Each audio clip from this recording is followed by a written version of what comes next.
उन पुलिस वालों से छुपते छुपाते सिद्धार्थ भागकर एक गली में छुप गया था। वो पुलिस वाले भी उसके पीछे आ गए थे, लेकिन वो सिद्धार्थ को ढूंढ ना पाने की वजह से वापस चले गए थे। ऐसा नहीं था कि सिद्धार्थ उनसे लड़ नहीं सकता था, वो उनको बहुत आराम से परास्त कर सकता था। और गुल्लू के उसके साथ होने की वजह से उसकी ताकत भी कई गुना थी। लेकिन सिद्धार्थ की अंगूठी उसकी इंसान से लड़ने में मदद कर सकती थी, सिस्टम से नहीं।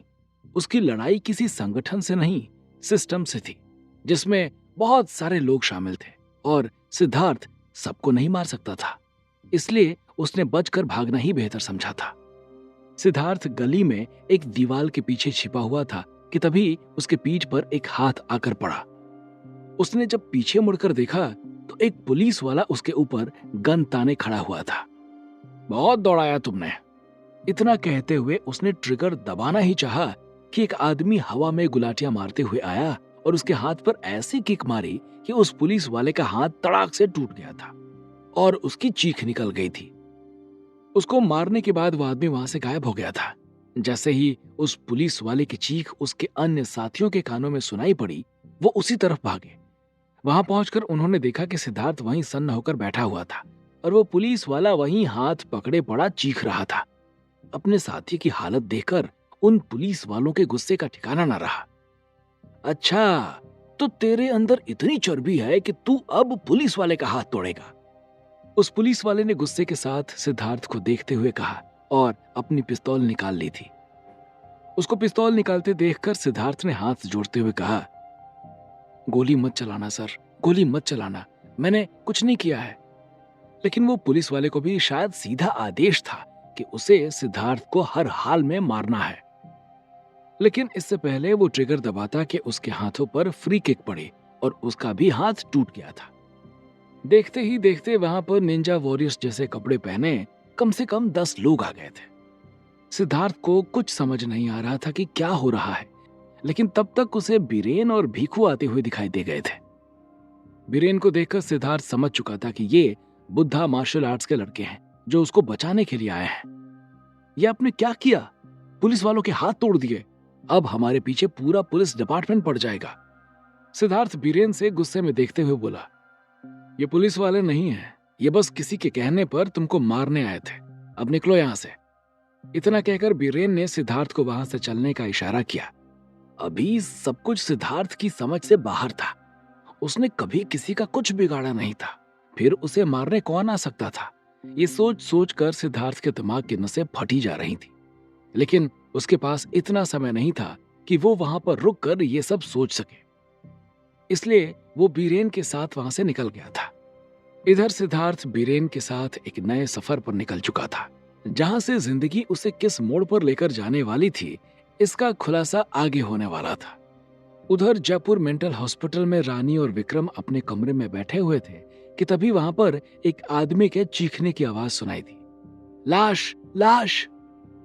उसकी आवाज सुनकर रानी और विक्रम पहले तो चौंक कर उठे, लेकिन फिर कुछ देर बाद उनके चेहरे पर मुस्कुराहट छा गई थी। वो लाश जिग्नेश की थी और उसको मारने में रानी और विक्रम का ही हाथ था। जिग्नेश की लाश को जिस हिसाब से फाड़ा गया था, उसे देखकर किसी की रूह कांप सकती थी। मारा तो जिग्नेश को रानी और विक्रम ने था, लेकिन उसकी हालत देखकर सब ये अंदाजा लगा रहे थे कि उसकी हत्या रेड बिल्डिंग में रहने वाली पिशाचनी ने की है। अभी तक उस पिशाचनी को सब अफवाह मान रहे थे, लेकिन आज जब जिग्नेश की ऐसी लाश देखी तो सबके रोंगटे खड़े हो गए थे।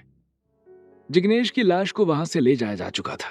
हॉस्पिटल के कर्मचारी धरने पर बैठ चुके थे कि उस पिशाचनी को वहां से बाहर निकाला जाए, लेकिन हॉस्पिटल के चीफ मीरा इस बात के लिए तैयार नहीं थे। लेकिन जब सारे कर्मचारियों ने रेड बिल्डिंग में जाने से इनकार कर दिया और साथ ही नौकरी छोड़ने की धमकी दी थी, तो मीरा को ना चाहते हुए भी इसकी सूचना हायर अथॉरिटी को देनी पड़ी थी। विक्रम और रानी ने जिग्नेश को मारकर अतीत का वो पार्ट ओपन कर दिया था जिसके सामने आने के बाद कई लोगों की जिंदगियां तबाह होने वाली थी। उधर मीरा के रिक्वेस्ट पर रेड बिल्डिंग में रहने वाली उस तथा कथित पिशाचनी को बाहर निकालने के लिए पुलिस की एक टुकड़ी आ चुकी थी और इधर सिद्धार्थ बीरेन के साथ उन फर्जी पुलिस वालों के चक्कर से बचकर भाग चुका था। क्या हो रहा है ये बेटा, और कौन है ये लोग जो तुझे मारना चाहते हैं? क्या हो रहा है ये सब? उस गाड़ी में बैठकर वहां से सिद्धार्थ के साथ भाग रही निर्मला ने सिद्धार्थ से सवाल किया। गांव के लोग शांतिपूर्ण जीवन जीने के आदी होते हैं। उनकी दिनचर्या फिक्स होती है। उन्हें किसी बात से ज्यादा मतलब नहीं होता है।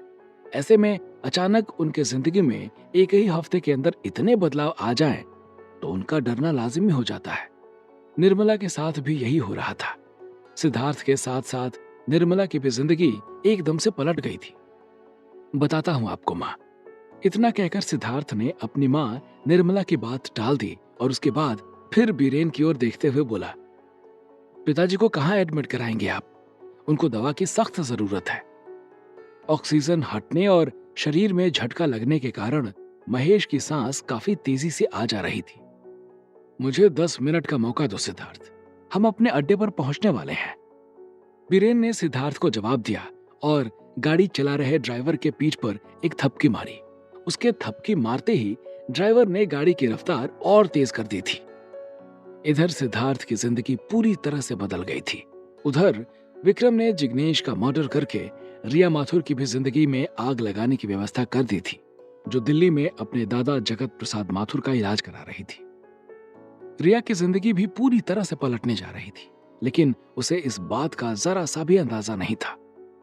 जिस तथाकथित पिशाचनी से सब लोग डरते थे, पिछले 25 सालों से जिसकी वजह से रेड बिल्डिंग में कोई गया नहीं था, पिशाचनी को खाना देने जो जाता था वो भी अपने साथ जलती हुई मशाल लेकर जाता था, क्योंकि सब यही मानते थे कि वो पिशाचनी केवल आग से डरती थी। आज उसको बाहर निकालने के लिए पुलिस की एक टुकड़ी रेड बिल्डिंग में घुस चुकी थी। सब लोग संभल कर आगे बढ़ना, बहुत खूंखार औरत है वो। सिपाहियों के साथ में रेड बिल्डिंग के एक एक कमरे की तलाशी ले रहे इंस्पेक्टर ने उन्हें आगाह करते हुए कहा, सर, अगर वो इतनी खूंखार है तो हम उसे गोली क्यों नहीं मार देते? उसको पाल क्यों रही है सरकार? उन्हीं सिपाहियों में से एक ने सवाल पूछते हुए कहा, सरकार क्यों पाल रही है, कैसे पाल रही है, हमें इससे कोई मतलब नहीं है। हो सकता है इसकी कोई वजह हो। यहाँ पर तमाम आतंकी भी तो जेल में टैक्स पेयर्स के पैसों से मुफ्त की रोटियां तोड़ रहे हैं, इसलिए चुपचाप अपना काम करो और निकलो यहाँ से। उस इंस्पेक्टर के हड़काने पर वो सिपाही चुप हो गया था। उन लोगों ने पूरी रेड बिल्डिंग को तलाश लिया था, लेकिन अभी तक उन्हें उस तथाकथित पिशाचनी का कोई नामो निशान नहीं मिला था।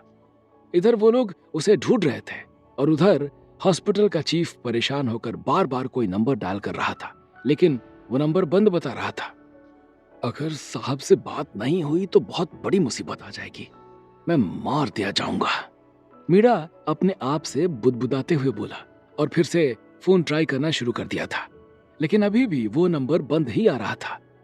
मीरा के माथे पर बहता हुआ पसीना इस बात का सबूत था कि जिग्नेश की हत्या जो राज खोलने जा रही है, उसका संबंध भी कहीं न कहीं से उससे भी जुड़ा हुआ था। पुलिस वाले उस तथाकथित पिशाचनी को ढूंढते ढूंढते रेड बिल्डिंग के सबसे पीछे वाले हिस्से में पहुंच चुके थे, जो बिल्डिंग अभी तक गंदी और बदबूदार नजर आ रही थी। आगे चलने के बाद उन्हें धीरे धीरे वो साफ सुथरी नजर आने लगी थी। ऐसा लग रहा था कि जैसे कोई रोज आकर वहां सफाई करके जा रहा हो। इंस्पेक्टर समेत सभी सिपाही बहुत ही ज्यादा हैरान थे कि आखिर ये कैसे हो सकता है। उन्होंने बहुत सावधानी पूर्वक आगे बढ़ना शुरू कर दिया था। उनमें से कुछ सिपाहियों के माथे पर पसीने छूट रहे थे। भाई, मैंने सुना है कि जो पिशाचनियां होती हैं वो जवान लड़कों को मारकर उसका खून पीती हैं। बाहर वाली बॉडी देखी तुमने? उनमें से एक सिपाही ने अपने साथी के कान में फुसफुसाते हुए कहा। उसकी बात सुनकर उसके साथी की हवा टाइट हो गई थी। मेरी पहले से ही फटी पड़ी हुई है भाई, प्लीज अब उसे और ना फाड़ो। इतना कहकर वो सिपाही आगे बढ़ गया था। कुछ दूर और आगे जाने के बाद उन्हें सुगंध महसूस होने लगी थी। ऐसा लग रहा था कि जैसे वहां पर परफ्यूम वगैरह का छिड़काव किया गया हो। सुगंध आने से अब इंस्पेक्टर के लिए रास्ता थोड़ा आसान हो गया था। उसने सुगंध को फॉलो करना शुरू कर दिया था और उसे फॉलो करते करते वो एक कमरे के सामने जा पहुंचा था।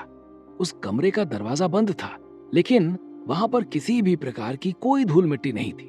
उस दरवाजे को देखने के बाद इंस्पेक्टर ये बात जान चुका था कि हो न हो इसे आज ही बंद किया गया है। उसने अपनी पिस्तौल निकाल ली और जाकर दरवाजे के सामने खड़ा हो गया था। उसका इशारा पाने के बाद उसके एक सिपाही ने दरवाजे पर धक्का मारा, लेकिन वो दरवाजा अंदर से लॉक होने की वजह से नहीं खुल पाया था। तोड़ दो इसे, इंस्पेक्टर ने आदेश दिया और उसका आदेश पाने के बाद जैसे ही दो सिपाहियों ने धक्का मारा कि दरवाजा खुल गया था।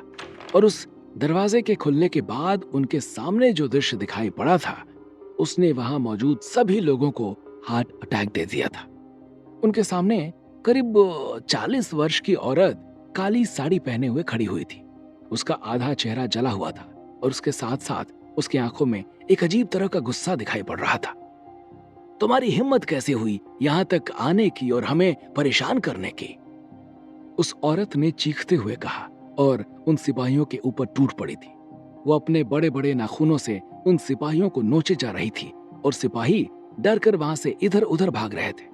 उनके चिल्लाने की आवाज बाहर तक आ रही थी और उस आवाज को अपने ऑफिस में बैठा हुआ मृणाल भी सुन रहा था। वो अपनी कुर्सी पर सिर पकड़े बैठा हुआ था। उसकी शक्ल देखकर यह साफ पता चल रहा था कि जैसे उसका कोई बहुत बड़ा राज खुल गया था।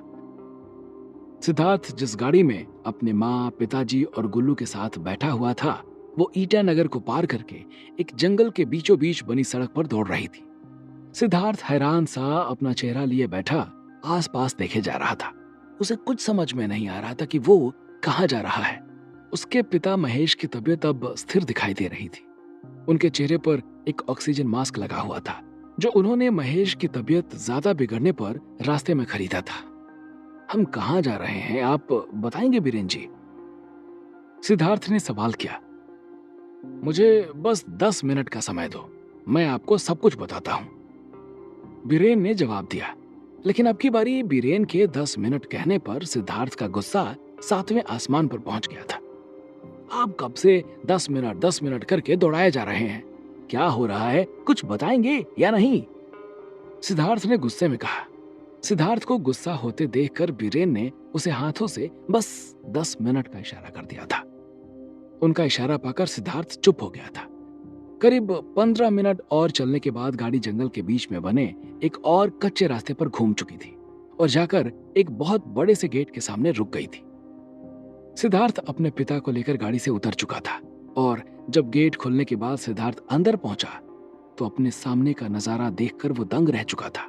उसे ऐसा लग रहा था कि जैसे वो इस जगह पर पहले भी आ चुका था। आखिर कहां पहुंच गया है सिद्धार्थ और क्या है उन पुलिस वालों के चीखने की वजह? कौन है साहब जिससे बात करने के लिए परेशान है मेरा?